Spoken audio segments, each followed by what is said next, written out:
देखें जी, इखलाकी तौर पे नहीं, ये तो कानूनी तकाज़ा है ना। सुप्रीम कोर्ट का एक फ़ैसला है और वो फ़ैसला सुप्रीम कोर्ट के जजेस पर भी बाइंडिंग है। अगर वो रियासती इदारों के ऊपर बाइंडिंग है तो सुप्रीम कोर्ट के जजेस पर भी बाइंडिंग है। 2007 में भी इसी तरह की सूरत-ए-हाल बनी थी। इमरजेंसी से पहले एक फ़ैसला दिया गया था जिसमें कहा गया था कि अगर कोई गैर कानूनी, गैर आइनी इक़दाम उठाया जाता है तो तमाम रियासती इदारे उसको ओबे नहीं करेंगे। और जजेस से मुतल्लिक़ भी कहा गया था कि वो भी इस बेंच के फ़ैसले पर अमल दरामद करेंगे, बेंच के फ़ैसले को भी करेंगे।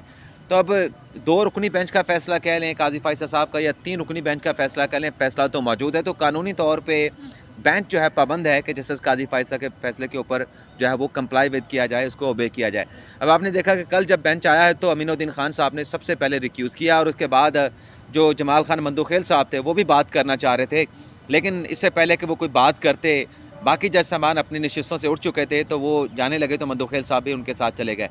लेकिन उसके बाद कल जो मीटिंग्स होती रहीं, उन मीटिंग से अब तक जो हमारी जो इन्फॉर्मेशन है अभी तक तो कोई चीज़ सामने नहीं आई। बंदियाल साहब थे, इजाज़ुल एहसन साहब थे और मुनीब अख्तर साहब थे। लंबी तवील मुशावरत हुई लेकिन अब तक कोई चीज़ सामने नहीं आई। ना ही सुप्रीम कोर्ट की जानिब से कोई कॉज लिस्ट जारी की गई है, ना रोस्टर जारी किया गया है, ना ही कल की अदालती कार्रवाई का कोई तहरीरी हुक्मनामा जारी किया गया जिससे ये पता चल पाए कि आया कि नया जो बेंच तश्कील दिया गया है वो कितने रुकनी होगा, या बाकी जो 4 जजेज़ हैं वो केस की समाअत करेंगे। अगर बाकी 4 जजेज़ भी केस की समाअत करें तो सवाल ये है कि मंदोखेल साहब कल क्या कहना चाह रहे थे। अगर अमीनुद्दीन खान साहब बेंच से रिक्यूज़ कर गए उसी फैसले की बुनियाद के ऊपर, तो क्या मंदोखेल साहब बैठेंगे? और वो जो काज़ी फ़ैसल साहब का फ़ैसला है वो उसी तरह का फ़ैसला है जो एक 2 जजेस का फ़ैसला सामने आया था, मंसूर अली शाह साहब का, मंदोखेल साहब का।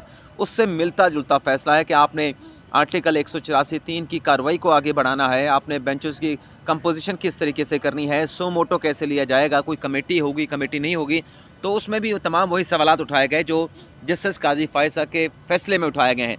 तो लग तो यही रहा है कि आज मंदोखेल साहब भी रिक्यूज़ कर जाएंगे, और अगर वो रिक्यूज़ कर गए तो ज़ाहिर सी बात है कि बाकी फिर जो बेंच बनेगा वो फिर जाएगा, फिर दोबारा आएगा, फिर क्या सूरत-ए-हाल बनेगी इस हवाले से फ़िलहाल कुछ नहीं कहा जा सकता। अब तक तो यही लग रहा है कि ये मामला जो है अब बेंच टूटने, जुड़ने, नए बनाने के हवाले से जो है ये मामला इसी तरीके से चलता रहेगा। अच्छा, एक और के चीफ जस्टिस साहब ने कहा कि तमाम जमातें इकट्ठी हो जाएँ, लेकिन यहाँ सुप्रीम कोर्ट में जजेस ही खुद नहीं इकट्ठे हो सकते, वो साथी जजेस को बेंच में नहीं शामिल करते। तो ये क्या कहेंगे इस पे कि वो सुप्रीम कोर्ट खुद तकसीम और बाकियों को नसीहत की जा रही है इकट्ठे हों?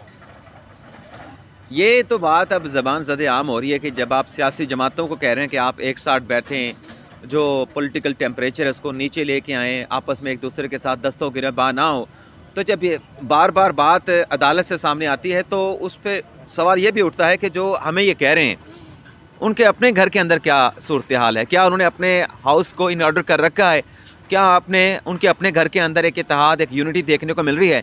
जब उनके अपने घर के अंदर इत्तेहाद नहीं है, यूनिटी नहीं है और ख़ुद उनमें इख्तलाफात नज़र आ रहे हैं, और इतने इख्तलाफात के जो दस्ते गुरबां का लफ्ज़ जो है वो सियासी जमातों के लिए, सियासी लीडरान के लिए इस्तेमाल करते हैं, वैसा ही मनाज़िर जो हैं या वैसा एक तासुर जो है अब उस इदारे के बारे में पाया जाता है। तो जो ख़ुद अपने आप को इकट्ठे नहीं कर पा रहे, वो दूसरों को क्या इकट्ठा कर पाएंगे?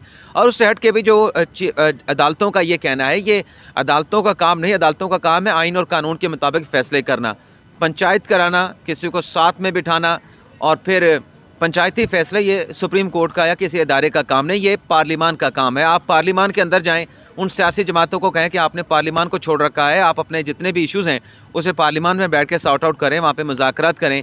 हुकूमत की आपको कौन सी पॉलिसी से इख्तलाफ है, हुकूमती जमातों से आपसे किस बात का इख्तलाफ है, आप जाके पार्लियामेंट में बहस करें, मुबासा करें, लंबी लंबी तकरीरें करें। तो पार्लिमान मेरे ख्याल में ज़्यादा बेहतर फ़ोरम है कि बजाय इसके कि कोई पंचायती किस्म की सूरत-ए-हाल हमें आइनी फ़ोरम पे जो है देखने को मिले।